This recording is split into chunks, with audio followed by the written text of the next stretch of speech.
Hello, xin chào tất cả anh em đã trở lại với channel của Hugo Robot. Chủ đề của video ngày hôm nay chính là chia sẻ một vài tin tức rò rỉ đầu tiên về thông tin của bản update 8.5 và 8.6. Mình sẽ phân tích chi tiết từng nội dung. Đầu tiên sẽ là tháp pháo tàu mẹ mang tên Durability Extender, là loại tháp pháo ở ô hỗ trợ. Sau khi kích hoạt tàu mẹ sẽ gia tăng cái lượng máu của robot, đối với Titan thì sẽ được cộng thêm nhiều hơn. Còn về thời gian duy trì bao nhiêu lâu thì vẫn chưa có một con số cụ thể. Có thể duy trì trong thời gian nhất định như là 10 đến 20 giây hoặc là kích hoạt một lần dùng cho tới khi mà robot hoặc là Titan bị phá hủy. Theo như thông tin ở thời điểm hiện tại thì tháp pháo này sẽ tăng cái độ bền tối đa chứ không phải là hồi máu nha anh em. Thông tin thứ hai đó chính là Mars phiên bản Halloween. Anh em đã nhìn thấy ở trên màn hình thì đây là một cái con robot nhỏ có cái hình dạng là thú 4 chân, có mặt tựa như ác quỷ. Thì đó là một cái sáng tạo về phiên bản đặc biệt của robot Mars, và đây là cái tháp pháo của robot Mars trong phiên bản Halloween. Trông cũng khá là vui đúng không anh em? Nhưng mà do Mars quá yếu cho nên mình sẽ không sử dụng vào trong các trận đấu khi mà đi cùng anh em trong clan, mà chỉ dùng Mars trong những trận đấu solo để đi tấu hài mà thôi. Thông tin thứ ba cũng là một thông tin liên quan đến robot Mars, đó chính là phi công mới của robot Mars mang tên Anna Pasarab. Đó là một phi công nữ. Còn về kỹ năng thì sẽ như sau. Khi tháp pháo di động kích hoạt, nghĩa là khi sử dụng kỹ năng, thì cái robot Mars sẽ được tăng 7.5% tốc độ di chuyển. Sau khi kết thúc kỹ năng thì sẽ được hồi lại máu cho robot Mars. Số lượng máu hồi lại thì sẽ dựa trên cái lượng đam mà tháp pháo di động gây ra trong 15 giây kỹ năng. Thực sự mà nói thì phi công mới này cũng không có tác dụng gì nhiều anh em ạ. Cái lượng máu của robot Mars đã không có là bao nhiêu cả, cho nên Mars sẽ vẫn tiếp tục là robot phải nói là quá yếu theo quan điểm cá nhân của Huy, bởi vì nó không mạnh ở danh vô địch anh em ạ. Còn ở mức danh tầm trung ấy thì Mars bắn tỉa cũng tạm ổn thôi.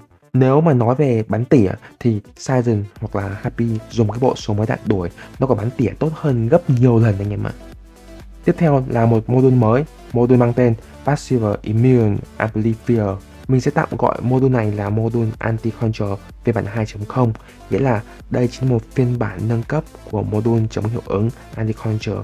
Khi đủ điều kiện kích hoạt thì sẽ được miễn nhiễm liên tục cho tới khi mà robot bị phá hủy. Nhưng điểm khác của module này đó chính là không thể miễn nhiễm hiệu ứng EMP, hiệu ứng mà khóa kỹ năng và module của kẻ địch. Còn cơ chế hoạt động thì như sau. Module này sẽ đem tới cho bạn khả năng miễn nhiễm khi mà bạn tích đủ cái số stack nhất định, giống như là module Repair Amplifier và Nuclear Ampere. Với mỗi 20.000 đam gây ra thì sẽ tích được một stack của module này. Các mốc tích lũy thì gồm 3 mốc như sau. Đủ 30 stack thì sẽ được miễn nhiễm hiệu ứng Freeze là hiệu ứng băng. Đủ 60 stack sẽ được miễn nhiễm hiệu ứng Lockdown, khóa chân. 90 stack sẽ được miễn nhiễm hiệu ứng Suppression là hiệu ứng đàn áp, giảm sát thương gây ra. Sau đó thì cái hiệu ứng miễn nhiễm này sẽ được duy trì cho tới khi mà robot bị phá hủy.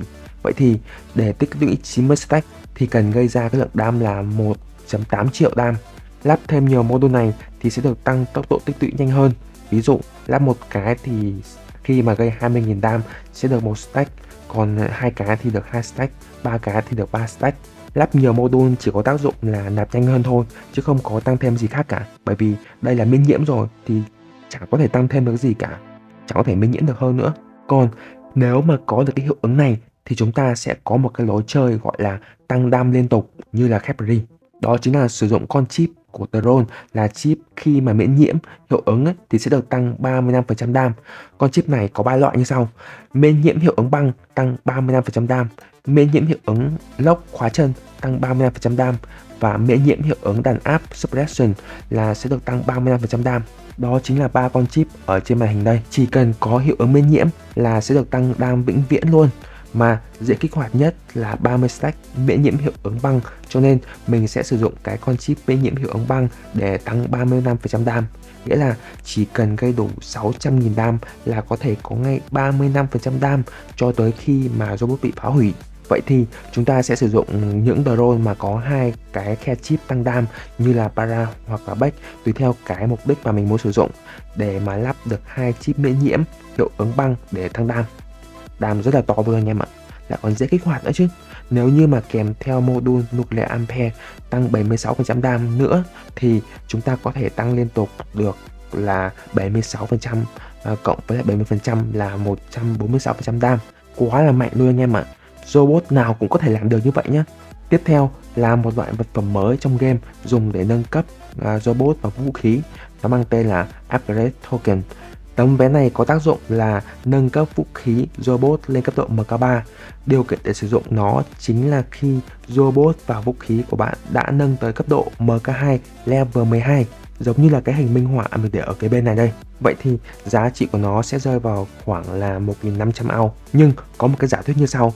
Sau này nếu bạn muốn nâng robot hoặc là vũ khí lên cấp độ MK3 thì bắt buộc phải sử dụng cái tấm vé này, chứ không dùng ao để nâng cấp như bây giờ được nữa. Đó là một cái khả năng giả thuyết có thể xảy ra. Cách để sở hữu tấm vé này như sau.